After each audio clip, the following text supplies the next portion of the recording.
رحم اللہ من قرأ الفاتحہ.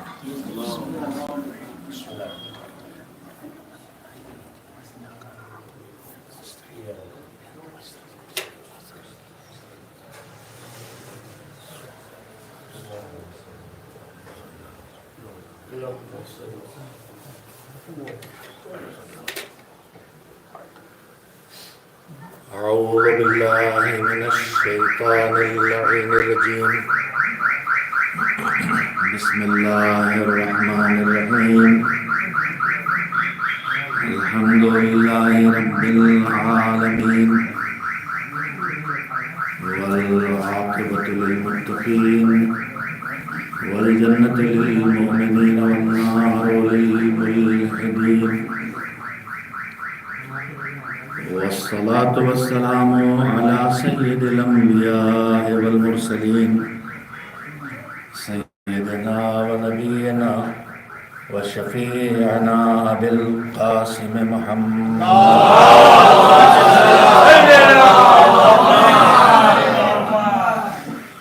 وآلہ الطیبین الطاہرین المعصومین المظلومین واللعنة الدائمة الباقية على أعدائهم أجمعين من الآن إلى يوم الدين. أما بعد فقد قال الله سبحانه وتعالى في كتابه المبين وهو أصدق الصادقين وقوله الحق. بسم الله الرحمن الرحيم. وَأَعِدْنَا إِلَىٰ إِبْرَاهِيمَ وَإِسْمَاعِيلَ أَن طَهِّرَ بَيْتِيَ لِلطَّائِفِينَ وَالْعَاكِفِينَ وَالرُّكَّعِ السُّجُودِ. صلوات بھیجیے.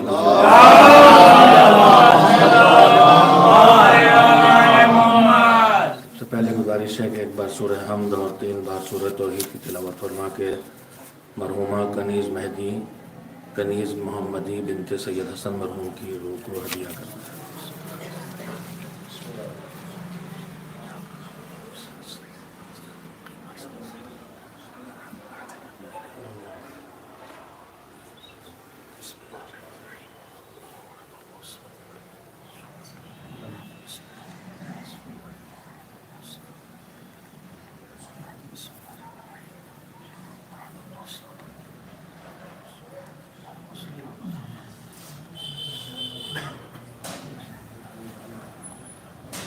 ایک بار سلوات بھیجیے محمد.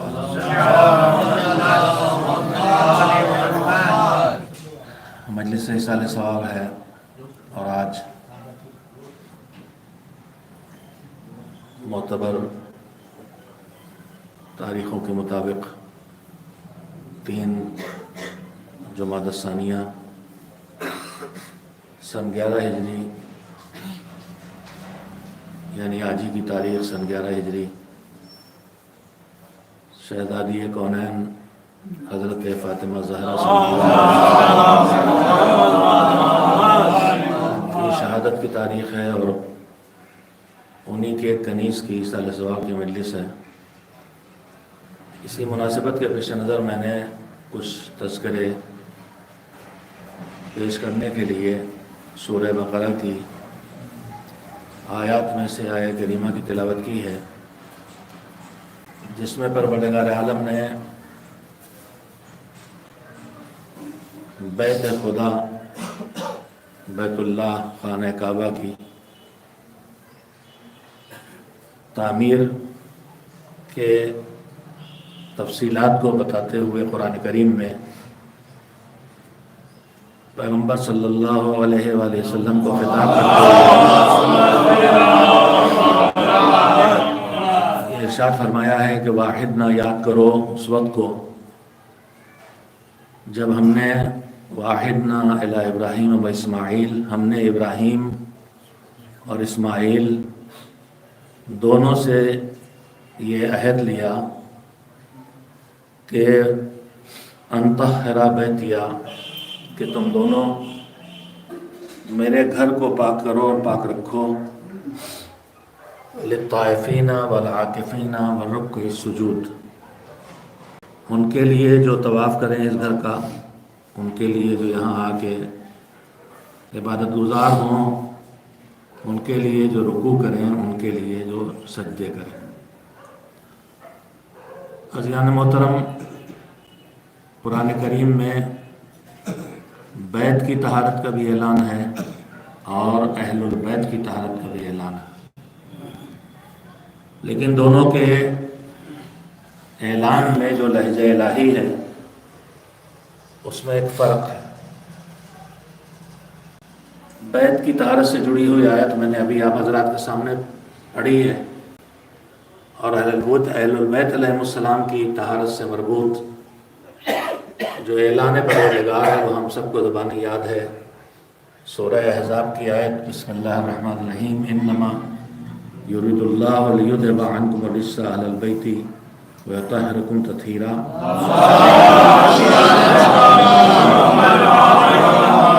اللہ کا بس یہ ارادہ ہے کہ اے اہل بیت کہ تم سے ہر عیب، نقص، کمی، رجس، نجاست کو دور رکھے اور تمہیں اس طرح سے پاک و پاکیزہ رکھے جو پاک رکھنے کا حق ہے۔ بچپن سے ہم یہ آیت پڑھتے اور سنتے ہیں۔ میں ان دونوں آیتوں کو پیش کرنے کا مقصد یہ ہے کہ ہم اس فرق کو محسوس کریں کہ جو طہارت اہل بیت اور طہارت بیت خدا میں ہے، اور اس کا احساس کرنے کے بعد اس ذات گرامی تک پہنچیں جو اس اعلان طہارت کا مرکز بنائی گئی تھی۔ اللہ نے جناب ابراہیم اور اسماعیل کو اپنے گھر بیت اللہ کی طہارت کا ذمہ دار قرار دیا۔ جناب ابراہیم و اسماعیل نبی ہیں، رسول ہیں، جناب ابراہیم اولوالعزم پیغمبر ہیں، صاحبان فضائل و عظمت ہیں، لیکن یہ اللہ کی مخلوق ہے۔ اللہ نے بیت کی طہارت کا ذمہ دار انہیں قرار دیا ہے جو مخلوق خدا ہیں، چاہے وہ کتنی اعلیٰ درجے کے ہوں، لیکن اس نے اہل بیت کی طہارت اپنی مخلوق کے ہاتھوں میں نہیں رکھی ہے، اس نے خود اپنے ہاتھوں میں طہارت رکھی ہے۔ اور اس کے بعد اس فرق کو اور آپ محسوس کریں، تاریخ طہارت کعبہ کا جائزہ لیجئے تو پروردگار عالم نے جناب ابراہیم و اسماعیل کے ذمہ کیا کہ اس کو پاک رکھنا، اس میں کسی طرح کی نجاست نہ آنے پائے۔ لیکن جناب ابراہیم کی وفات کے بعد، جناب اسماعیل کی انتقال کے بعد، عصر پیغمبر گرامی حضرت محمد مصطفیٰ صلی اللہ علیہ وسلم کا آتے آتے کعبے کے اندر تک شرک، جو تمام نجاستوں کی بنیاد ہے، وہ شرک پہنچ گیا اور بتوں کا قبضہ ہو گیا۔ تو ایک بات سامنے آئی کہ جو ذمہ دار طہارت ہے جب تک وہ رہتا ہے تب تک طہارت رہتی ہے، اور جب ذمہ دار طہارت چلا جائے تو طہارت بھی چلی جاتی ہے۔ مولا جناب ابراہیم اور اسماعیل کے بعد پھر یہ بتوں کی نجاست، شرک کی نجاست کس کے ہاتھوں سے دور ہوئی؟ جب رسول اکرم حضرت محمد مصطفیٰ صلی اللہ علیہ وسلم خانہ کعبہ کو بتوں سے پاک کیا، اور جو بت اونچائی پہ رکھے تھے انہیں گرانے کے لیے مولا علی کی مدد لی اور اپنے شانوں پہ بلند کر کے ان کے ہاتھوں سے بتوں کو پاک گرایا اور خانہ کعبہ کو پاک کرایا۔ یہاں پہ خطیب اعظم تابصرہ کا جملہ میں اکثر یاد آ جاتا ہے، دہرا دیتا ہوں۔ محدث دہلوی نے اس منظر کو پیش کرتے ہوئے ایک جملہ لکھا ہے کہ جب رسول اکرم صلی اللہ علیہ وآلہ وسلم کے کاندھوں پر مولا علی کو اپنے کاندھوں پر اٹھایا تھا تاکہ بتوں کو پاک کر دیں، بتوں سے خانہ کعبہ کو پاک کر دیں، تو ایک مرتبہ مولا علی کے لبوں پہ تبسم آیا. اس تبسم کو دیکھ کے رسول اللہ نے پوچھا علی کس بات پہ مسکرا رہے ہو؟ کہا میں اپنی قسمت پہ ناز کر کے مسکرا رہا ہوں. کہا کیا ناز کر رہے ہو؟ کہا کہ میں اس بات پر ناز کر رہا ہوں کہ میں کار حق انجام دے رہا ہوں. تو رسول اللہ نے فرمایا کہ علی تم بھی ناز کرو اور میں بھی ناز کروں. تم کار حق انجام دے رہے ہو اور میں بار حق اپنے کاندھوں کو اٹھائے ہوں. خانہ کعبہ کو پاک کیا. رسول اللہ اکیلے کام کر سکتے تھے. جو زمین پہ کھڑے ہو کے چاند کو 2 ٹکڑے کر دے وہ یہیں ذرا سے ایک ہلکا سا اشارہ کرتے بت سارے کے سارے سرنگوں ہو جاتے, کعبے کو اس سے پاک کر دیتے. مگر حضور نے طہارت کعبہ کی مہم میں مولا علی کو شامل کر لیا, یہ بتانے کے لیے کہ حدیث قدسی میں آیا ہے کہ جو کوئی میری عبادت خلوص دل کے ساتھ کرے میں اسے اپنا گھر بنا لیتا ہوں. تو پھر 2 گھر ہیں, ایک پتھروں کا بنا ہوا خانہ کعبہ مکے میں ہے اور ایک مومن کے سینے میں دھڑکتا ہوا دل ہے. پتھروں کے کعبے کو بھی شرک کی نجاست سے پاک کرنا تھا تو تنہا رسالت پہ اس فریضے کو انجام نہیں دیا, امامت کو شامل کر لیا, یہ بتانے کے لیے کہ دلوں کا کعبہ بھی تبھی شرکی نجاستوں سے پاک ہو سکے گا جب اس میں رسالت کے ساتھ ساتھ ولایت و امامت کا قرار ہوگا. ایک صلوات بھیجے محمد.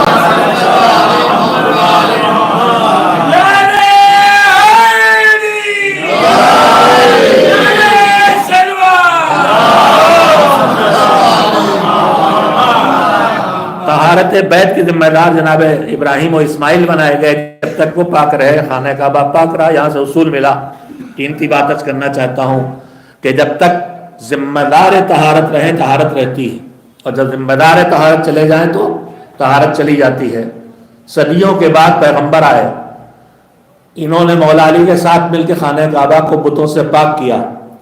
اب حضور بھی دنیا سے رخصت ہو گئے, مولا علی بھی دنیا سے رخصت ہو گئے, مگر صدیوں سے طہارت کعبہ باقی ہے.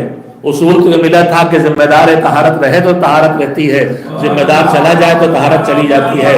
آج یہ طہارت کعبے کی پکار کے کہہ رہی ہے کہ کوئی عصر کا محمد موجود ہے جو ذمہ دار طہارت ہے, جس کے ذریعے سے طہارت کعبہ باقی ہے. ایک صلوات بھیجے محمد.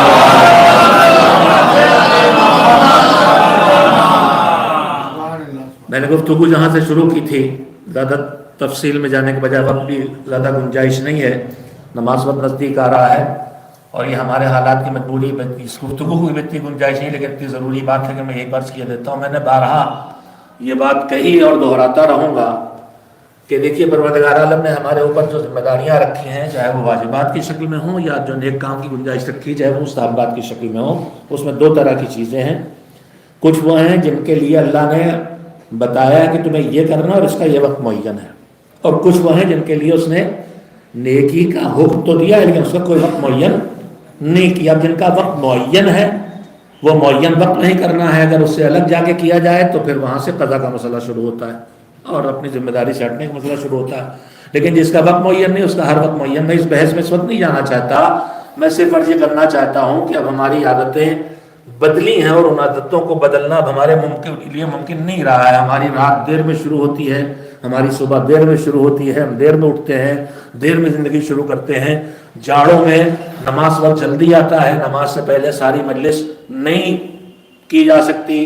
آپ نے تو بہت مختصر سے پیشانی کی ہے, ورنہ مجالس میں طولانی پیشانی 1.5 گھنٹے 2 گھنٹے کی پیشانی ہو جاتی ہے. سلام مرثیہ سوز اور جن کو بلایا جاتا ہے وہ پڑھتے ہیں, ظاہر ہے کہ انہیں بلایا گیا ہے تو اسی لیے کو پڑھے. تو میرے عزیزوں میں اپنے ایک تشنج کو آپ کے سامنے رکھ دینا چاہتا ہوں بطور ایک حقیر سے ذاکر کے, کہ ایک طرف ہمیں یہ اہتمام دکھائی دیتا ہے کہ فرض بچھا ہے, یہ لوگ بلائے گئے ہیں, اتنا اہتمام ہوا ہے, لہذا اب ہم ممبر پہ آئے ہیں تو کچھ کہہ کے جائیں.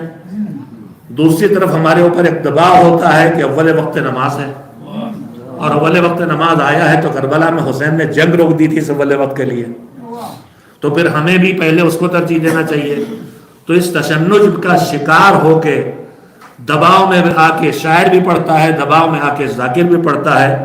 اگر اسی چیز کو مجالس ایصال ثواب جو ہماری اس وقت کے لیے میں عرض نہیں کر رہا، اس وقت تو پھر بھی گنجائش اتنی ہے کہ مجلس انشاءاللہ نماز سے پہلے مکمل ہو سکتی ہے، 40-45 منٹ ہمارے پاس ہیں، بہت ہے، اس سے زیادہ کی ضرورت بھی نہیں ہوتی، ہم عادی ہو گئے زیادہ لمبے پڑھنے کی، ورنہ حقیقت یہ 40-45 منٹ گفتگو کافی ہوتی ہے۔ ایک صلوات بھیجیں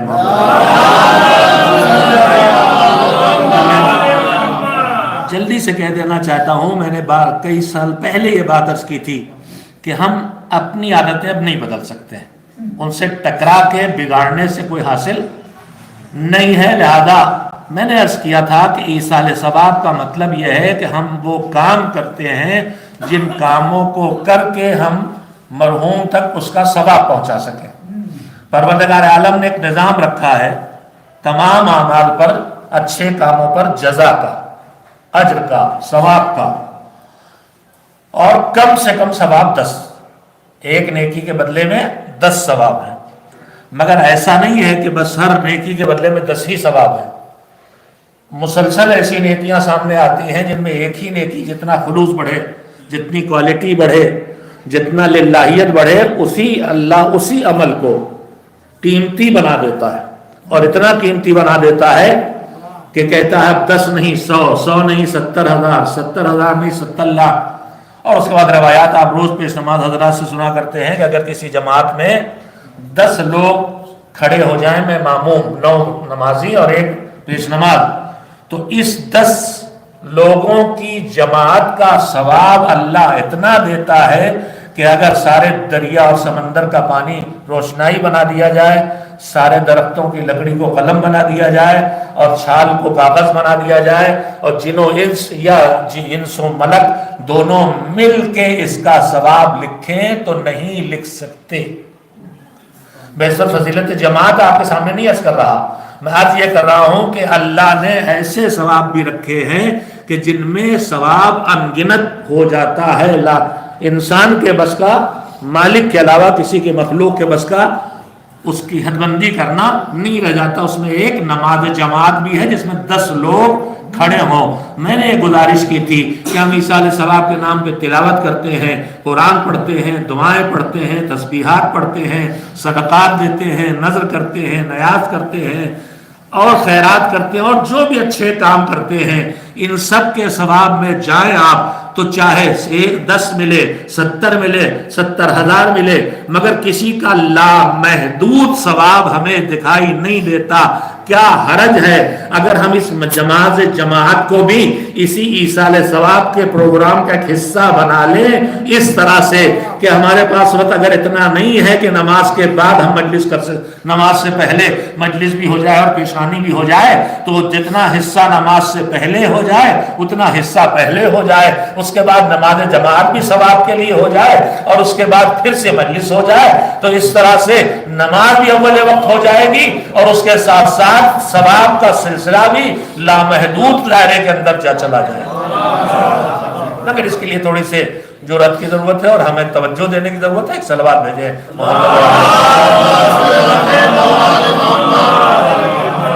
پھر وہی واپس آؤں آپ کے ذہنوں کو لے کے کہ بیت کی طہارت کی ذمہ داری اللہ نے بندوں کے ہاتھوں میں رکھی، چاہے وہ جناب ابراہیم و اسماعیل جیسے اعلیٰ درجے کے لوگ ہوں، اور اہل بیت کی طہارت کی ذمہ داری پروردگار عالم نے اپنے ہاتھوں میں رکھی، اور اس کے بعد اس طہارت کا اعلان جس لہجے میں کیا، بس یہیں سے میں وہ ہے تو نظم کا سلسلہ مرثیہ کا گریز کروں گا، قصیدے اور مرثیہ کا، لیکن میری گفتگو کا گریز یہیں سے حضرت زہرا کے تذکروں میں اور ان کی سیرت کے تذکروں میں جتنا وقت نکلے گا اتنا عرض کرنے کی کوشش کروں گا۔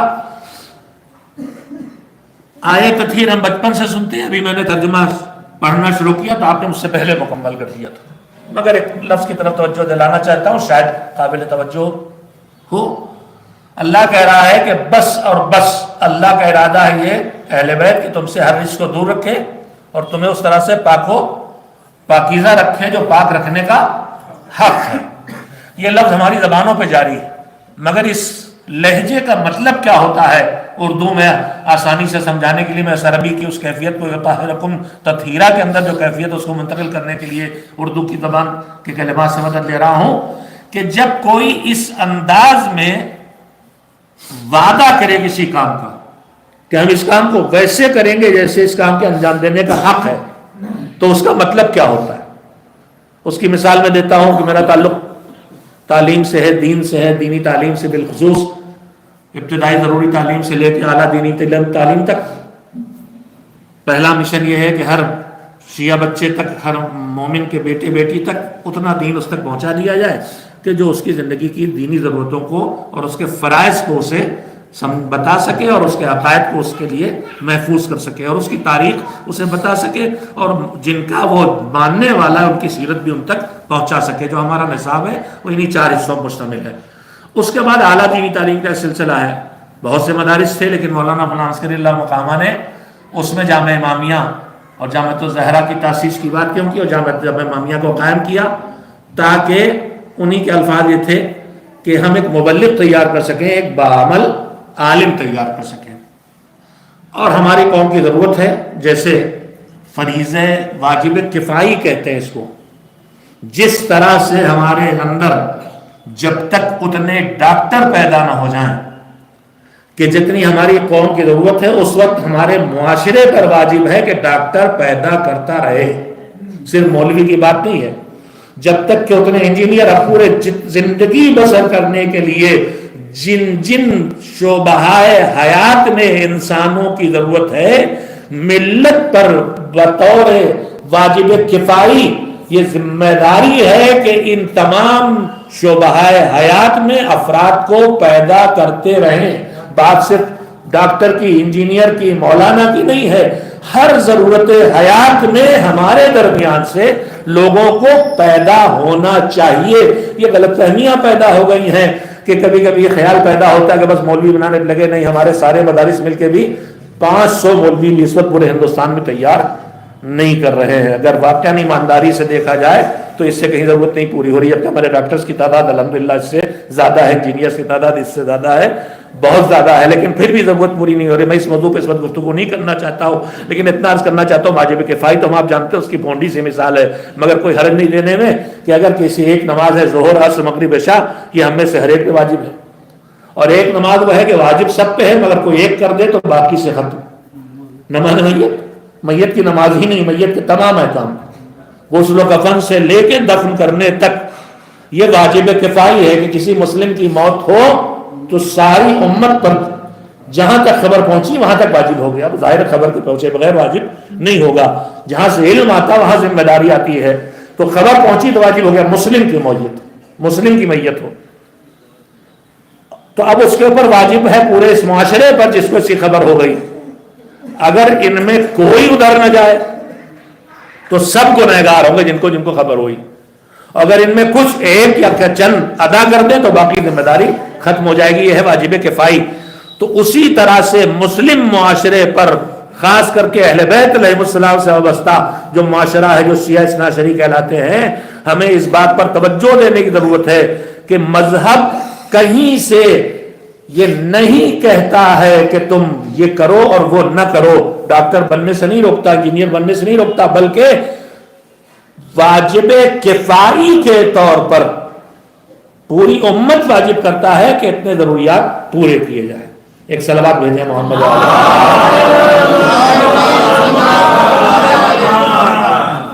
تو بات آئی تھی، میں نے آپ کی خدمت میں اس لیے عرض کر دی، ہمارے پاس مدرسہ ہے، عالم تیار ہوتے ہیں، ہم نے گفتگو کی آپ کے سامنے، آپ میں سے کسی کا جذبہ پیدا ہوا کہ الحمدللہ میرے خاندان میں ڈاکٹر بھی، انجینئر بھی، جج بھی سب ہیں، چلو ایک عالم بھی تو ہونا چاہیے، اور آپ نے اعلیٰ درجے کے عالموں کا تذکرہ سننا، آپ کے اندر بھی وہی شوق پیدا ہو گیا، آپ لے کے آئے گا مولانا یہ ہمارا بچہ ہے، لیجئے اسے آپ کے حوالے کرتے ہیں، اسے عالم بنا دیجیے۔ ہم نے کہا ٹھیک ہے، آپ ہمارے مدرسے میں داخلہ دیجیے، انشاءاللہ کوشش کریں گے کہ آپ کا بچہ پڑھ لکھ کے ایک اچھا عالم تیار ہو جائے۔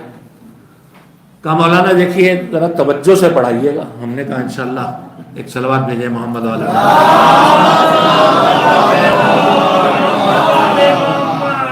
ہم نے کہا انشاءاللہ توجہ سے پڑھائیں گا۔ کہا مولانا دیکھیے اپنا بچہ سمجھ کے پڑھائیے گا، اب آپ کے اندر جذبہ ہے نا، شوق، اب ایک تھوڑا سا آگے تشریف لے آتا ہوں، تھوڑا سا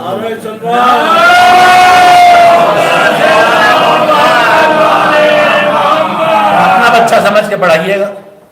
ہاں بھائی اپنا بچہ سمجھ کے پڑھائیے گا. اب اس کے بعد آپ کا دل ہی نہیں بڑھتا جو مومن لے کے آئے. کہا دیکھیے اپنے بچے کو پڑھائیے چاہے نہیں, میرے بچے کو ضرور پڑھائیے گا.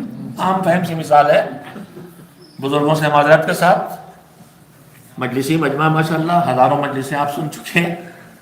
اپنا سمجھ کے پڑھائیے گا, اپنے کو پڑھائیے چاہے نہیں, میرے بچے کو ضرور پڑھائیے. اب جب مولانا دیکھا بھائی یہ تو کسی صورت مطمئن ہی نہیں ہوتے, تو انہوں نے کہا بھائی میں آپ سے وعدہ کرتا ہوں آپ کے بچے کو اس طرح پڑھا دوں گا جو پڑھانے کا حق ہے, اس طرح پڑھاؤں گا جو پڑھانے کا حق ہے.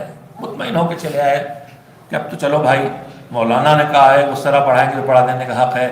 اب خواب دیکھ رہے ہیں 5 سال 7 سال جتنے بھی سلیبس ہے, اس کے بعد ہمارا بچہ آئے گا تو کیا بن کے آئے گا؟ شیخ صدوق, علامہ ہلی. کیوں؟ ارے مولانا نے کہا ہم اس طرح پڑھائیں گے جو پڑھا دینے کا حق ہے. تب شیخ صدوق بنے گا, علامہ ہلی بنے گا, خوئی خمینی مطہری بہشتی بنے گا. اب جب مدت پوری ہو گئی وہ عالم بن کے آیا جمال, لیکن نہ خوئی بنا, نہ خمینی بنا, نہ مطہری بنا, نہ باقر صدر بنا. تو بگڑے ہوئے آئے مولانا. اسی لیے تو آپ کو اعتبار نہیں کرتے لوگ, آپ کے وعدوں پہ اعتبار نہیں. آپ نے کہا تھا کہ کیا ہوا؟ کہا آپ نے کہا تھا اس طرح پڑھائیں گے جو پڑھا دینے کا حق ہے, یہی پڑھایا آپ نے. نہ یہ خوئی بنا نہ خمینی بنا. تو مولانا نے ہاتھ جوڑ کے کہا بھائی میں نے وعدہ ضرور کیا تھا کہ میں اس طرح اس کو پڑھاؤں گا جو پڑھا دینے کا حق ہے, لیکن ایک بات بتاؤ میں اتنا ہی تو اسے بنا سکتا ہوں جتنا میرے اختیار میں ہے, جتنا میری قدرت میں ہے, جتنا میری طاقت میں ہے, میں اتنا ہی تو اسے دے سکتا ہوں. جب میں خود خوئی والے دل کا مالک نہیں ہوں تو اسے کیسے دے سکتا ہوں؟ جب میرے پاس خود خمینی والا تقوی اور تدبر اور روحانیت اور علم نہیں ہے تو میں اسے کیسے دے سکتا ہوں؟ لہذا میں نے اپنے دائرے وسعت و طاقت و قدرت میں جتنا ممکن تھا اسے بہتر سے بہتر عالم بنا دیا. آپ بھی مطمئن ہو کے واپس آ گئے. تو اس کا مطلب کیا ہوتا ہے؟ اس کا مطلب یہ ہوتا ہے کہ جب اس لہجے میں کوئی وعدہ کیا جائے کہ ہم اس کام کو اس طرح انجام دیں گے جو انجام دینے کا حق ہے, تو ہر وعدہ کرنے والا اپنے دائرے قدرت و اختیار کے اندر رہ کے اس وعدے کو پورا کر سکتا ہے. اللہ نے کسی مخلوق کو اہل بیت کی طہارت کا ذمہ دار نہیں بنایا کہ جس کا دائرہ قدرت محدود ہو. اللہ نے کسی مخلوق کو ذمہ دار طہارت نہیں بنایا کہ جس کا دائرہ قدرت محدود ہو.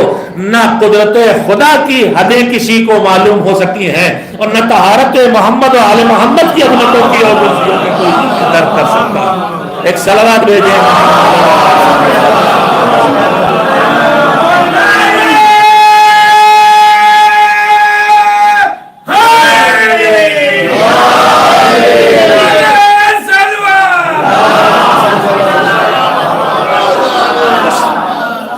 عصمت کی عظمت کا تھوڑا سا احساس دلانے کے بعد مجلسیں سنی ہوئی ہیں, انہی کے سہارے میں ایک جملہ عرض کرنا چاہتا ہوں کہ اس عصمت کا تھوڑا سے تصور جو ہم نے کیا, اس عصمت کا جب اعلان ہوا ہے تو اس وقت مرکز عصمت کسے قرار دیا گیا؟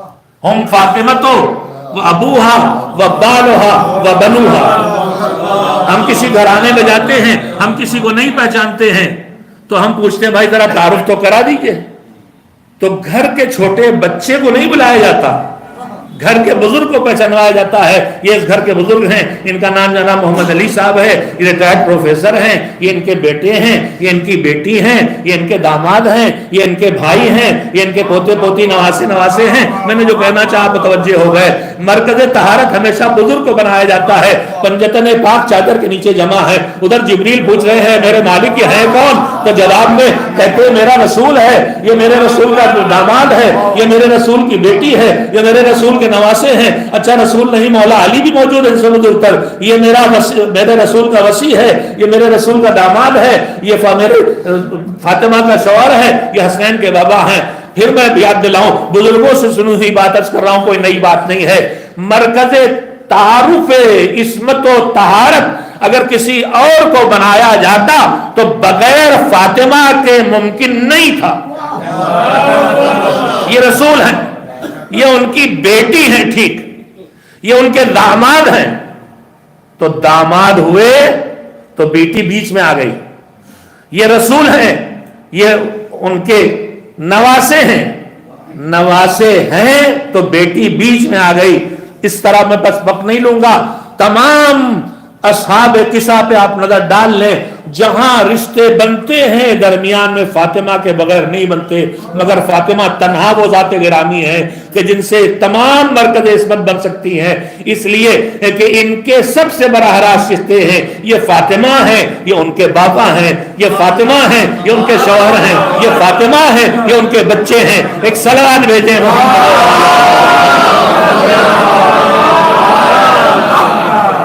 مرکز طہارت و عصمت ہی فاطمہ نہیں ہے، مرکز طہارت و عصمت ہی فاطمہ نہیں ہے، خصائص السیدہ، خصائص زہرا سلام اللہ علیہا کے میں سے ایک اور خصوصیت آپ کی خدمت میں عرض کرتے ہوئے ان کے سیرت کے ایک دو نمونے رکھتے ہوئے بات کو ختم کروں۔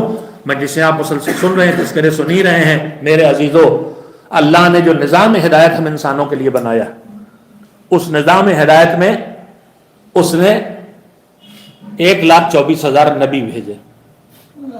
ان 1,24,000 نبیوں میں 313 رسول ہیں، 5 اولو العزم پیغمبر ہیں، انہی میں ختم المرسلین حضرت محمد مصطفیٰ صلی اللہ علیہ وسلم۔ اس کے بعد اس نظام ہدایت کو منتقل کیا امامت کی شکل میں۔ نبوت و رسالت کے خاتمے کے بعد امامت کا عہدہ، منصب اور ذمہ داریاں شروع ہوئیں جو قیامت تک باقی رہے گا۔ اللہ نے اس نظام ہدایت میں نبی بھی بھیجے، رسول بھی بھیجے، امام بھی بھیجے۔ میں تفصیل میں نہیں جاؤں گا، آپ متوجہ ہیں ماشاءاللہ سے۔ ان 1,24,000 نبیوں اور 12 اماموں میں سب کے سب کون ہیں؟ مرد ہیں، سب کے سب مرد ہیں، اور یہی سب معصوم بھی ہیں۔ عصمت جو خود ایک اپنی جگہ فضیلت ہے، خواتین کی دنیا میں صرف 2 کو ملی، ایک جناب مریم کو اور ایک جناب حضرت زہرا کو۔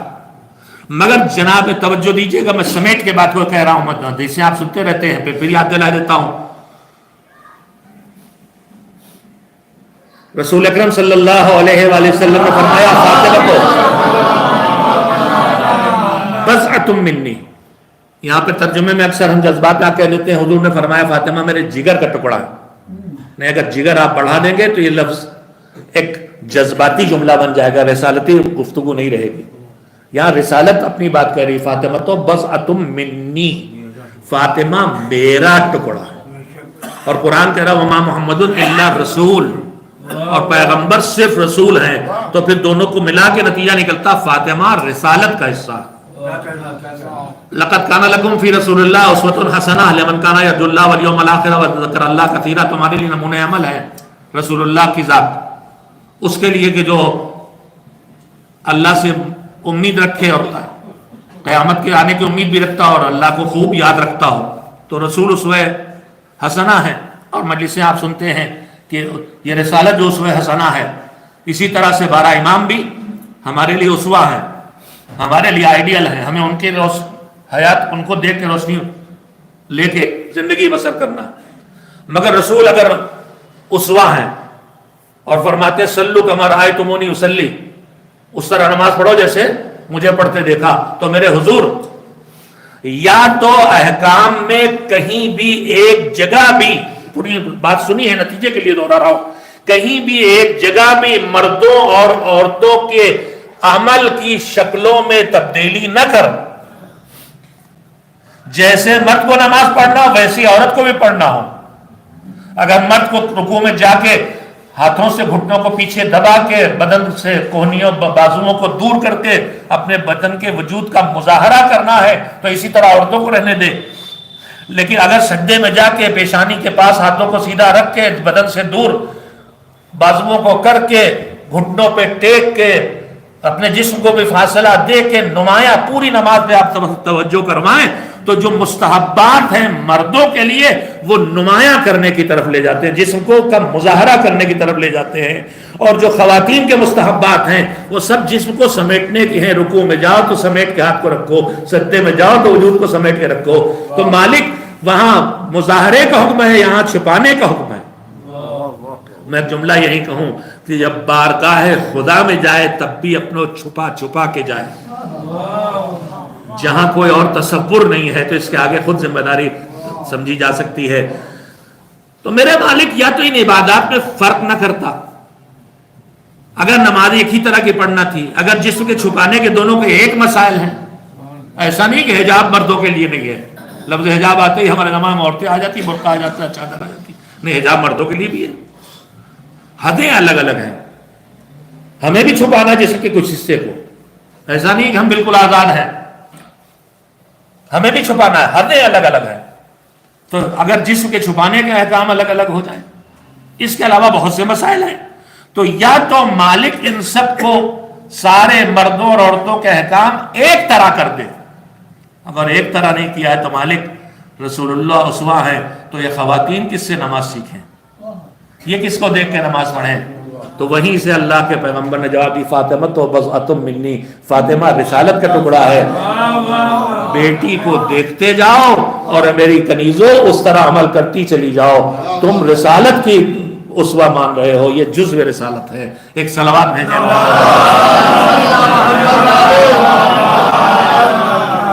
میں عرض یہ کر رہا تھا کہ 1,24,000 نبی ہدایت کی ذمہ داری لے کے آئے، 12 امام ہدایت کی ذمہ داری لے کے آئے، وہ 1,24,000 نبی اور 12 امام جو ہدایت کی ذمہ داری لے کے آئے ہیں، اس عظیم خاتون کی عظمت کا کیسے اندازہ لگایا جا سکتا ہے، جو آدم سے خاتم تک اور علی سے زمانے کے امام تک جتنی ہدایات کی ذمہ داریاں ہیں جو ان کاندھوں پہ ڈالی گئی ہیں، وہ ساری ذمہ داری صرف نسواں کے لیے اس ایک ذات گرامی کے حوالے کی گئی ہے۔ ہم کیسے اس کی عظمت کا احساس کر سکتے ہیں؟ اسی لیے ہم نہ احساس کر پاتے، اسی لیے سیرت پیغمبر سامنے آئی۔ ایک سیرت کا جملہ میں بھی وہی پڑھتا تھا اور وہی سمجھتا تھا، لیکن آدمی ہمیشہ سیکھتا ہے کہ حضور اپنی بیٹی کے احترام کے لیے کھڑے ہو جاتے تھے اور اپنی جگہ بٹھاتے تھے۔ یہ کوئی جذباتی احترام نہیں، بیٹی کا احترام کلیجے سے لگانا، لپٹانا، پیشانی چومنا، یہ ساری چیزیں جذباتی کیفیت ہیں، لیکن حضور کھڑے ہو جاتے تھے اور اپنی جگہ اپنی بیٹی کو بٹھاتے تھے۔ گفتگو سن رہا تھا رہبر انقلاب اسلامی آیت اللہ العظمیٰ خامنئی، انہوں نے کہا کبھی کبھی ہم بے توجہی میں توجہ نہیں دیتے، عربی بہت باریک زبان ہے، کا روایت میں توجہ دیجئے گا، آپ سب اہل فصل تشریف فرما ہے، کا روایت میں یہ نہیں ہے کہ حضور کے لیے عربی میں کہ قام لہا، روایت میں لکھا ہوا قام الیہا، دونوں میں فرق ہے۔ فرق کیا ہے؟ ہم آپ ہی احترام کرتے ہیں، احترام کے طریقے ہیں، ان میں سے ایک احترام طریقہ یہ بھی ہے کہ اگر ہم بیٹھے ہوئے کوئی ایسا جس کے ہم نگاہ محترم ہے وہ آیا تو ہم اٹھ کے کھڑے ہو گئے، لیٹے تھے تو اٹھ کے بیٹھ گئے، بیٹھے تو اٹھ کے کھڑے ہو گئے، مسافہ کیا، جھک کے ملے، مختلف طریقے ہیں۔ لیکن کبھی کبھی جب کسی کا شدت سے ہم احترام کرتے ہیں اور وہ آ جائیں، توجہ دیجیے گا، تو ہم بیٹھے ہو تو صرف اٹھ کے کھڑے نہیں ہو جاتے، جو آ رہا ہے دوڑ کے اس کی طرف جاتے ہیں اور اسے لا کے محترم جگہ پہ بٹھا دیتے ہیں۔ روایت یہ نہیں کہتی کہ قامہ لہا، حضور ان کے لیے کھڑے ہو جاتے تھے، روایت کہتی قامہ الیہا، جب بیٹی آتی تھی تو پیغمبر گرامی ان کی اٹھ کے ان کی طرف چل پڑتے تھے اور آگے بڑھ کے ان کا احترام کر کے لا کے اپنی جگہ پہ بٹھاتے تھے۔ ایک صلوات بھیجیں محمد، ایک اور صلوات بھیج دیں محمد۔ وقت سمٹ گیا ہے، لہذا میں اپنی بات کو جلدی سے سمیٹتے ہوئے عرض کرنا چاہتا ہوں، پیغمبر کی اس اکلوتی بیٹی جس کا خود پیغمبر احترام کرتے تھے، اس کی عظمتوں کو ہم کیا بیان کر سکتے ہیں؟ وہ شریک کار رسالت بھی ہے، پورے 1,24,000 نبی 12 اماموں میں مردوں کو ہدایت کی ذمہ داری دی گئی اور عورتوں میں 2 معصومہ ہیں، صرف ایک جناب مریم اور ایک حضرت زہرا، مگر جناب مریم صرف معصومہ ہیں، ان کے ذمہ ہدایت کی ذمہ داری کوئی نہیں ہے۔ مگر وقت نہیں ہے، میں سمیٹ کے کہہ رہا ہوں، مگر حضرت زہرا کا وجود گرامی وہ ہے 1,24,000 مردوں کے مقابلے میں اور 12 مردوں کے مقابلے میں ایک خاتون ذمہ دار ہیں، اور وہ بھی 2 بڑی ذمہ داریاں ہیں، ایک نبوت اور رسالت کی ذمہ داری اور ایک امامت کی ذمہ داری۔ یہ وہ ہیں کہ جو ایک طرف شریک کار رسالت بھی ہیں اور دوسری طرف شریک کار امامت بھی، جہاں وفات پیغمبر سے پہلے حضور کے ساتھ ان کی ذمہ داریوں کو ادا کر رہی ہیں، وہیں وفات پیغمبر کے بعد، شہادت پیغمبر کے بعد مولا علی کے ساتھ ان کی ہدایت، ان کی ذمہ داریاں جو ہیں اس میں شریک ہیں، شریک کار رسالت بھی، شریک کار امامت بھی۔ عظمتوں کا کیا احساس کر سکتے ہیں. ان کی نسل سے مسلسل، بس آخری بات، مسلسل 11 معصوم گزرے. ایک معصوم کی ماں ہونا کتنی بڑی عظمت ہے. ذرا سے چند منٹ کے اندر اندر جلدی سے، جناب ابراہیم کی کو اولاد نہیں ہے، بے انتہا دعاؤں کے بعد اور مایوسیوں کے بعد جناب اسماعیل عطا ہوا، اور اس کے بعد جناب اسحاق بھی اللہ نے ان کو عطا کر دیا. جناب اسماعیل جب نوجوانی کے منزلوں میں قدم رکھ رہے ہیں تو حضور نے، جناب ابراہیم نے خواب دیکھا کہ ذبح کر رہے ہیں، اور اس تفصیل آپ کے سامنے آ گئی پوری. بیٹے سے بتایا، بیٹے نے کہا مولا جو مالک کا حق ہے، حکم ہے، اس پہ عمل کیجیے، آپ مجھے انشاءاللہ صابرین میں پائیں گے. جناب ابراہیم اپنے بیٹے کو ذبح کرنے کی پوری تیاری کر کے لے کے نکلے. ادھر جو شیطان جس نے کہا تھا کہ اللہ سے کہ لَأُغْوِيَنَّهُمْ أَجْمَعِينَ إِلَّا عِبَادَكَ مِنْهُمُ الْمُخْلَصِينَ، سب کو بہکاؤں گا، صرف جتنے تو نے اپنے لیے خالص بنا لیا انہیں نہیں. مگر وہ ہمتی اتنا ہے کہ نبیوں اور معصوموں تک بھی آتا ہے، بہکا نہیں پائے گا، جانتا ہے، مگر آتا ضرور ہے. جناب ابراہیم جب جناب اسماعیل لے کے نکلے تو یہ دروازے پہ آیا، زنجیر ادھر بجائی ہے، جس طرح بھی اپنے آنے کی اطلاع دی. جناب حاجرہ نے پوچھا کون، ابھی اپنا تعارف کیا کرائے. جواب میں کہا کہ تم یہاں گھر کے اندر بیٹھی ہوئی ہو. پورا تفصیل مجھے دہرانے کی ضرورت نہیں، صرف یاد دلانے کے لیے عرض کر رہا ہوں. فضیلت کے ایک رخ آپ انشاءاللہ پہنچے گا آپ تک. کہ گھر میں بیٹھی ہو، تمہارا شوہر، تمہارے بوڑھے شوہر تمہیں بیٹے کو ذبح کرنے کے لیے جا رہے ہیں، چلو تم. جناب حاجران کا پھر میں کیا کروں، کہ جلدی نکلو. کہا نہیں، تو واپس بھاگ یہاں سے، تو شیطان ہے. پیغمبر مجھے گھر میں بٹھا دے، تو گھر سے باہر نکال لا، تو شیطان. چلا گیا بس. پھر پلٹ کے آیا دوبارہ ان کے پاس، نہیں آیا. پھر کوشش کرنے نہیں آیا. جناب اسماعیل پاس پہنچا، ان سے بھی گفتگو کی، انہوں نے واقعہ بتایا. پھر وہی کہ یہ تمہارے بابا ہیں، بوڑھے ہو گئے ہیں، خوابی تو دیکھا ہے. تم ذہن پیغمبر پہ الزام لگا رہا، ہٹ جا یہاں سے، تو شیطان ہے. جناب ابراہیم کے پاس آیا، ہم کو بہکایا، خوابی تو دیکھا ہے، ان کا ہٹ جا تو شیطان. مجھے یاد یہ صرف دلانا تھا کہ بہکانے آیا، جناب ابراہیم کو بہکا نہ سکا، معصوم ہے، اسے پتا تھا کہ نہیں بہکیں گے، کوشش کر رہا ہے، اپنی ذات سے مجبور ہے. جناب اسماعیل کو بہکانے آیا، بہکا نہ سکا، کوشش کر رہا، اپنی ذات سے مجبور ہے. لیکن جناب ابراہیم کے اور ابراہیم اور اسماعیل کو نہ بہکا سکا، انہیں پتا یہ نبی اور معصوم نہیں بہکیں گے. مگر جناب حاجرہ نہیں بہکی تو اب شیطان الجھن میں ہے کہ آخر یہ کیوں نہ بہکی. اس کے پاس ماضی بھی ہے اور حال مستقبل بھی ہے. ماضی میں جناب نوح کی زوجہ کو بہکایا، بہک گئی. مستقبل میں یا حال میں جناب لوط کی زوجہ کو بہکایا، بہک گئی. تو شیطان بے چین ہے کہ آخر یہ وہ زوجہ نبی بہک گئی. میں نے سمیٹ کے جملہ کہنا چاہتا ہوں، وہ زوجہ نبی تھی، بہک گئی. نوح کی زوجہ، یہ زوجہ نبی تھی، بہک گئی. معصوم کی بیوی تھی، بہک گئی. معصوم کی زوجہ تھی، بہک گئی. یہ حاجرہ کیوں نہیں بہکی؟ تو میرے عزیزوں بات یہ ہے کہ نوح کی زوجہ خالی معصوم کی زوجہ ہیں، لوط کی زوجہ خالی معصوم کی زوجہ، آپ متوجہ ہو گئے. مگر حاجرہ معصوم کی بیوی بھی ہے، معصوم کی ماں بھی ہے.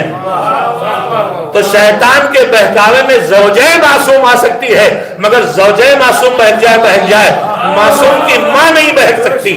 اب میرے عزیزوں جب ایک معصوم کی ماں اتنی عظیم ہے تو فاطمہ زہرا تو مسلسل 11 معصوموں کی ماں ہے، ان کی عظمت کا اندازہ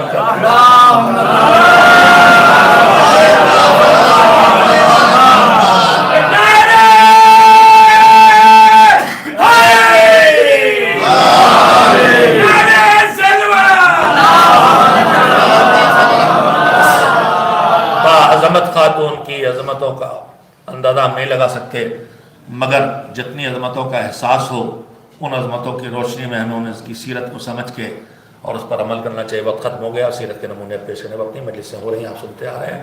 اب میں مسائل کی طرف آ جاتا ہوں. جو اتنی باعظمت خاتون ہے، رسول اللہ جسے اتنا چاہتے ہیں اور اتنا احترام کرتے ہیں، ان کی عظمتوں کے باعث بعد وفات پیغمبر ان کے ساتھ کیا سلوک ہوا. بلکہ یہ ظلم و ستم اور یہ مظلومیت تو زہرا کی پیدائش سے شروع ہو گئی ہے. بطن مادر میں ہے تو بائیکاٹ کیا گیا ہے، ماں تنہا ہے تو تنہائیوں میں گفتگو کر کے مادر گرامی کا دل بہلاتی ہیں. اور اس کے بعد دنیا میں تشریف لے آئیں تو مادر گرامی کا سایہ سر سے اڑ گیا ہے. اور بابا تبلیغ کے لیے جاتے ہیں تو واپس آتے ہیں تو ظالموں کے پتھروں سے بدن زخمی، پیر لہو لہان ہیں. زہرا بابا کے پیروں کو بھی اس کم سینے میں دھلاتی ہیں اور مرہم بھی لگاتی ہیں. یہ اس عالم میں زندگی گزری اور اس کے بعد مدینے کی زندگی آ گئی. فقر اور تندرستی کی زندگی ہے, فاقوں پہ گزر ہو رہی ہے, اور پھر شہادت وفات پیغمبر کے بعد جو مستوى اپنے عروج پہ پہنچ گیا. وہ وقت بھی آ گیا کہ جب ظالم آ گئے دروازے پر اور آگ لے کے آ گئے. ابو الحسن کو گھر سے نکالو ورنہ ہم اس گھر میں آگ لگا دیں گے. زہرا نے کہا کیا تم اس گھر میں آگ لگا دو گے جس میں ننھے بچے موجود ہیں, کہاں ہم اس گھر کو جلا دیں گے. وہ وقت بھی آیا, بس چند فکروں میں سن لے, وہ وقت بھی آیا کہ گھر میں آگ لگ گئی. دروازہ گرا, دروازے کے پہلو میں اس پہ بی بی موجود ہے, در و دیوار کے درمیان اس طرح سے پسر گیا. بس ریا شکستہ ہو گئی, محسن شہید ہو گئے. فاطمہ اپنے قدموں پہ کھڑی رہ سکی. ایک مرتبہ آواز دی فاطمہ زہرا نے, اے اسماء آؤ آؤ آ کے مجھے سنبھالو, اے اسماء مجھے سنبھالو, اس لیے کہ میرے اندر اتنی طاقت نہیں ہے. جناب زہرا زمین پر گری. زمین پر گرنے کے بعد زہرا نے اپنے آواز دی, مجھے سہارا دو, بس 2-3 فقرے سن لیں. سہارا دو, زمین پر گر چکی ہے, سہارا دے کے بھی زمین سے اٹھنے کی طاقت نہیں ہے. محسن شہید ہو گئے, خون زہرا زمین پہ بہہ گیا. ظالم درانہ گھسے اور داخل ہوئے, اور اس کے بعد انہوں نے علی کے گلے میں چادر کا پھندا ڈال کے اسی دروازے سے باہر لے جانا چاہا. رولے رولے بار بار رولے. اسی عالم میں ایک مرتبہ زہرا کے بدن میں جو طاقت ہے سمیٹی اور دست مبارک کو علی کے اتباع کے دامن پہ ہاتھ سے پکڑ لیا. خلو ابو الحسن, چھوڑا ابو الحسن کو میں جانے نہ دوں گی. ظالم نے پوری طاقت سے تابیہ مارا, پہلو شکستہ تھا, اس کے بعد دست شکستہ بھی ہو گیا. یہ دست شکستہ بی بی, یہ پہلو شکستہ بی بی ننھے بچوں کو روزانہ گود میں لے کے گھر سے بیت الحرم تک جاتی ہے بابا کو گریہ کرنے کے لیے. وہ وقت بھی آ گیا جب دنیا سے رخصت ہونے کا وقت ہے. اسما سے کہا میں حجرے میں جا رہی ہوں, جب تک میری آواز آتی رہے اس وقت تک سمجھنا میں زندہ ہوں. جب میں دنیا سے چلی جاؤں گی تو میری آواز آنا بند ہو جائے گی. وہ وقت بھی آ گیا. اسما نے خبر سنی, ضبط کیے بیٹھے ہوئی ہیں. حسنین گھر میں آئے, آ کے بیٹھے, کب شہزادو ہاتھ منہ دھو لو, کھانا کھا لو. کا کیسی بات کرتی ہو, ہم نے اماں کے بغیر کبھی کھانا کھایا ہے. اسما سے اب طاقت نہیں رہی, کہا اماں نے بیٹھے کی ساتھ میں ننھے اماں میں پھینکے, مسجد میں دوڑ کے گئے. بابا اماں دنیا سے رخصت ہو گئی. درے خیبر کو کھانے والا علی غش کھا کے زمین پر گر پڑا. زندگی کی آخری وصیتیں جو فاطمہ کر گئی تھی انہیں پورا کرنے کی فکر ہے. علی جنہوں نے مجھے ستایا ہے ان میں سے کوئی جنازے پہ نہ آنے پائے. علی رات کے سناٹے میں میرا جنازہ اٹھانا. علی اپنے ہاتھوں سے مجھے غسل دینا. علی تجھے دفن کرنے کے بعد میری گھر میں تلاوت قرآن کرنا. علی ایک دن ان بچوں کے لیے رکھنا, ان کا دل تاکہ بہلا رہے, انہیں ماں کی کمی کا احساس نہ ہونے پائے. دنیا سے شہزادی رخصت ہو گئی. رات کے سناٹے میں علی غسل دینے گئے. غسل دیتے دیتے ایک مرتبہ چیخ مار کے روئے. ارے سلمان نے بعد میں پوچھا کہ میں تم سے کیا بتاؤں سلمان, ارے سیدہ کی پسلیاں ضرور شکستہ تھی مگر اس طرح سے اس کیفیت کو دیکھ کے مجھ سے برداشت نہ ہو سکا. اجر پر اللہ غسل کر کے کفن پہنا کے لٹایا. آؤ بچوں ماں سے رخصت ہو جاؤ. ایک ایک بیٹا ایک بیٹی آئی. ماں کے سرانے آ کے رخصت ہو کے الگ کھڑے ہو گئے, مگر ایک چھوٹا شہزادہ گوشے میں کھڑا ہے. علی نے کہا تم بھی رخصت ہو جاؤ. حسین آگے بڑھے مگر پایتی آئے, ماں کے قدموں سے کفن ہٹایا, آنکھوں کو بلنا شروع کیا. اماں ایک بار اور کلیجے سے لگا کے رخصت کر دو. بند کفن ٹوٹے, آجا میرے لال کلیجے سے لگ جا. رات کے سناٹے میں علی نے پیار کر کے حسین کو جدا کر دیا. تنہائی اور سناٹا ہے, بیٹیاں گریہ کرنے کے لیے بے چین ہیں. مگر آواز اٹھے گی تو ظالم آ جائیں گے. سسکیوں کے درمیان زہرا کا جنازہ اٹھا اور دفن کر دیا گیا. زینب ام کلثوم سسکیاں لے رہی ہیں, چیخ مار کے اپنی اماں کو گریا. سیعلم الذین ظلموا ایام انقلب علی لعنت اللہ علی الظالمین. اللہم تقبل منا انک انت السمیع العلیم. پروردگار اس مجلس اعزا کو اپنی عبادت قرار دے اور اسے قبول فرما. باراللہ ہم سب گنہگار ہیں, یہ معصوم عالم ہے, ان کا اسم گرامی فاطمہ ہے. یعنی اب ان کی جو خصوصیات, ان میں خصوصیت یہ ہے کہ اپنے گنہگار چاہنے والوں کو جہنم سے نجات دلانے والی پروردگار ہمیں اس لائق بنا دے کہ ہم اس فہرست میں شامل ہو سکیں جن کی شفاعت حضرت زہرا فرمائے گی. پروردگار ہم جسم اور روح سے بیمار ہیں, ہماری بیماریوں سے شفا عنایت فرما. جو دنیا سے چلے گئے تیرے کرم کے محتاج ہیں معبود, ان پر رحمت نازل فرما, ان کی مغفرت فرما. مزارات مقدسہ جو گرائے جا چکے ہیں معبود, ان کے بعد اور مزارات کے نشان بنانے کی مہم چل رہی. معبود ظالموں کو آپس میں ٹکرا کے نیست و نابود کر دے. جو مزارات کے منظم کرنے پہ لگے ہیں, اور ہم اپنی آنکھوں سے جنت البقیع میں مزارات کی تعمیر کا منظر دیکھ سکیں. محمد آل محمد کی خدمت گزار علماء و فقہاء و مراجع کی ہدایت حمایت فرما. پروردگار زمانے کے امام فرزند زہرا جو منتظر ہیں تیرے حکم کے اور حالات کے معبود, ان کے ظہور کے حالات فراہم فرما اور ہم سب کو ان کی بارگاہ میں حاضری کے لائق بنا دے. ایک بار سورہ حمد اور 3 بار سورہ توحید کی تلاوت اور ماں کے گزارش ہے مرحومہ کنیز محمدی بنت سید حسن مرحوم کی روح کو ہدیہ.